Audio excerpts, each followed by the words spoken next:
सज्ञा सहगल साहब, बहुत शुक्रिया समय देने के लिए।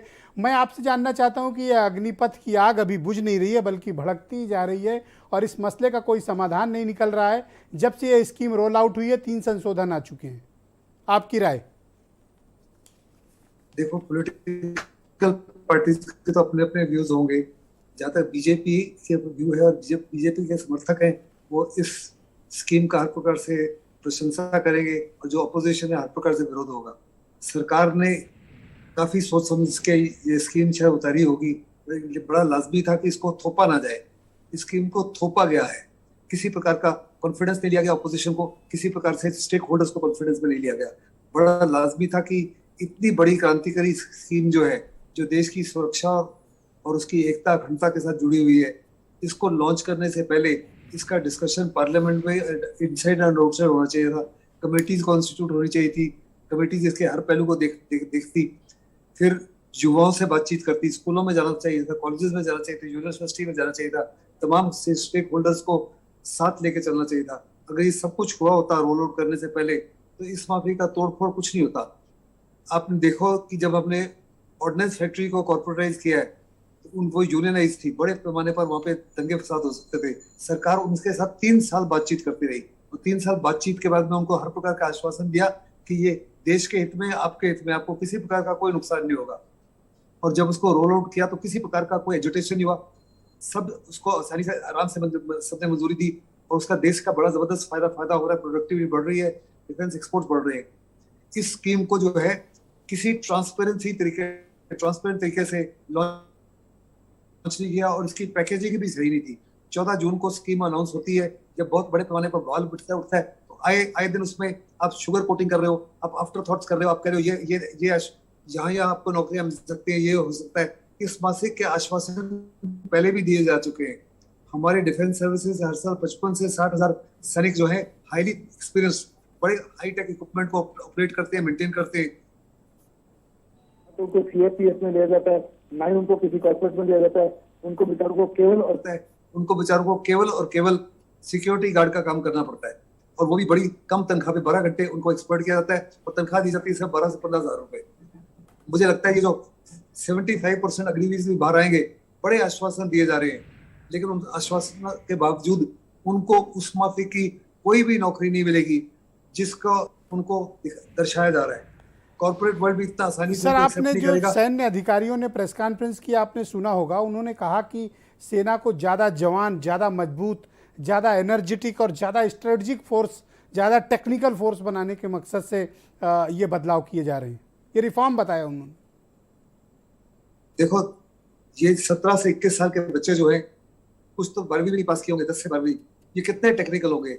आज फौज के अंदर जो जवान है वो बड़े जबरदस्त टेक्निकल हैं।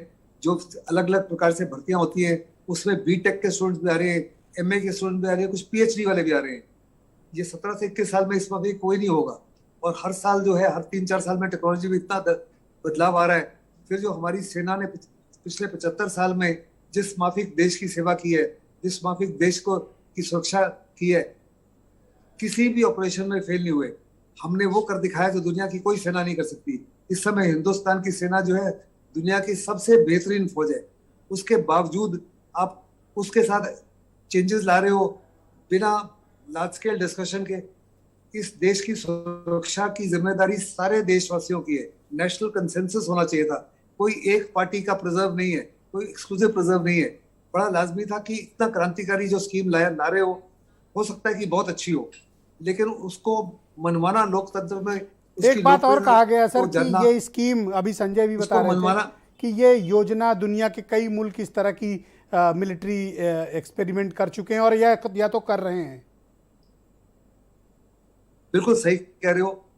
इसराइल को छोड़ के जितने भी देशों ने इस माफी की कार्रवाई की है, उनकी कुछ तो डेमोग्राफिक प्रॉब्लम है कि इतनी जनसंख्या नहीं है। हिंदुस्तान की जनसंख्या बहुत बड़ी है।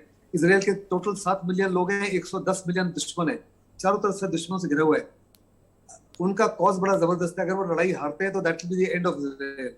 हिंदुस्तान के इतनी ज्यादा जनसंख्या है कि आप अगर जरूरत पड़े तो 500 डिवीजन हर महीने में खड़ी कर सकते हो। इसलिए हमको उस माफी की आवश्यकता नहीं थी। बाकी जितने भी देशों का नाम लिया जा रहा है, उनमें से एक भी देश जो है, उनके हर हाईटेक इक्विपमेंट है, हर प्रकार का सोफिस्टिकेटेड इक्विपमेंट है, बहुत बड़ी तादाद में। एक भी लड़ाई नहीं जीता 1945 के बाद में। आप देखो अमेरिका तो 73 आप में क्या वियतनाम से चाहते हैं, हारा, इसमें संशोधन किया जाए, इस पर बात की जाए या इसको रोल बैक किया जाए? देखो ये स्कीम बहुत अच्छी हो सकती है और कमजोर हो सकती है तो समय बताएगा, लेकिन बड़ा लाजमी है कि देशवासियों को साथ लेके चला जाए। इसको 3 महीने तक स्थगित कर देना चाहिए।